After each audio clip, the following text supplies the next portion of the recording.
जय भारत, इंकलाब जिंदाबाद, जय भीम आर्मी। साथियों, आप सभी साथी जानते हैं कि आज भूख हड़ताल का प्रथम दिन है। भूख हड़ताल तो आपके भाई को दिल्ली संसद भवन के सामने करनी थी, लेकिन प्रशासनिक अधिकारियों ने जिस प्रकार से घेराबंदी करी है और जिला सहारनपुर के सभी बॉर्डर को सील करके आपके भाई को रोका गया है। लेकिन साथियों, मैं बस ये संदेश देना चाहता हूं अपने भाइयों को और इस देश की जनता को कि जिस प्रकार से देश में कोरोना महामारी के दौरान देश की जनता रोज मर रही है, ये चुप होने का कोई सवाल ही पैदा नहीं होता है। और भीम आर्मी इसी के नाम से जानी जाती है कि किसी परिस्थिति में देश की जनता को न्याय दिलाया जाए, न्याय की बात की जाए। साथियों, मैं अपने भारतवर्ष की जनता से ये अवगत कराना चाहता हूं कि जिस प्रकार से हमारे भारतवर्ष में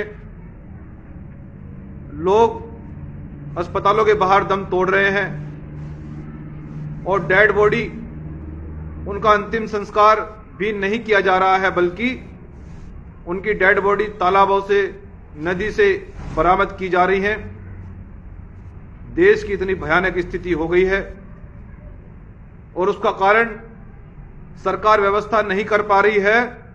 और सरकार व्यवस्था नहीं करना चाहती है। उसका मुख्य कारण यही है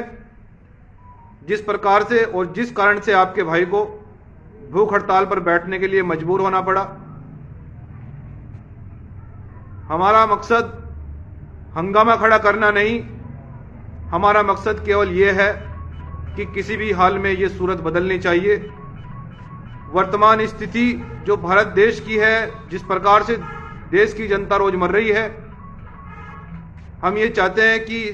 ये सूरत किसी तरह बदले। और भीम आर्मी देश की जनता के लिए सरकार से हमारी मुख्य मांग ये है कि देश की सरकार कोरोना महामारी से निपटने के लिए सर्वप्रथम तो वेंटिलेटर उपलब्ध करवाए, क्योंकि देश के अंदर कोरोना पीड़ितों को वेंटिलेटर उपलब्ध न होने के कारण उनका निधन हो रहा है, उनकी मौत हो रही है। कुछ लोगों को ऑक्सीजन उपलब्ध नहीं हो रही है, कुछ लोग इसलिए दम तोड़ रहे हैं। तो हमारी मांग में प्रथम बिंदु तो यह है कि सरकार वेंटिलेटर, जहां जो कंपनी, जो औद्योगिक क्षेत्र वेंटिलेटर का उत्पादन करते हों, उनको सख्त से सख्त ये निर्देश किया जाए कि आप लोग वेंटिलेटर का उत्पादन कीजिए। और हम सरकार से ये भी अवगत करा रहे हैं कि वेंटिलेटर उत्पादन के लिए उनको जीएसटी में छूट दी जाए, उत्पादन कर उनका शून्य किया जाए, जिससे कि वेंटिलेटर व ऑक्सीजन सिलेंडर अधिक से अधिक मात्रा में उपलब्ध हो सके और कोरोना मरीजों के लिए उनको उपयोग में लाया जा सके। और हमारी दूसरी मुख्य मांग यह है कि जितने भी देश के अंदर मैरिज हॉल हैं, सत्संग भवन हैं, ग्राउंड्स हैं, उनको कोविड अस्पतालों में तब्दील किया जाए, जिससे कि सरकारी अस्पतालों में या प्राइवेट अस्पतालों में जगह न होने के कारण इन मैरिज हॉल को, सत्संग भवनों को या ग्राउंड को कोविड मरीजों के उपयोग हेतु लाया जा सके। और साथियों, तीसरी मुख्य मांग यह है कि आप लोग, पूरे भारतवर्ष के लोग जानते हैं कि जब से लॉकडाउन देश की सरकार के द्वारा लगाया गया है, जो कोरोना की गाइडलाइंस है, पूरा भारतवर्ष उसका पालन भी कर रहा है। उसमें सबसे मुख्य मांग यह है कि जो कोरोना काल का जो बिजली का बिल है गरीब मजदूर किसानों का, वो माफ किया जाए। आप लोग जानते हैं कि गरीब मजदूर किसान कोरोना महामारी में न तो मजदूरी कर पा रहा है, न उसका कारोबार है, वो 2 वक्त की रोटी खाने के लिए भी मजबूर है। इसलिए उसके बिजली के बिल को माफ किया जाए और देश के अंदर जितने भी रेहड़ी चलाने वाले व्यक्ति हैं, ऑटो रिक्शा चलाने वाले व्यक्ति हैं, मजदूर लोग हैं जो रोजमर्रा की खाते हैं और कमाते हैं, उनको सरकार मुफ्त में राशन डीलरों से आदेश करके उनके घर पर राशन पहुंचाया जाए,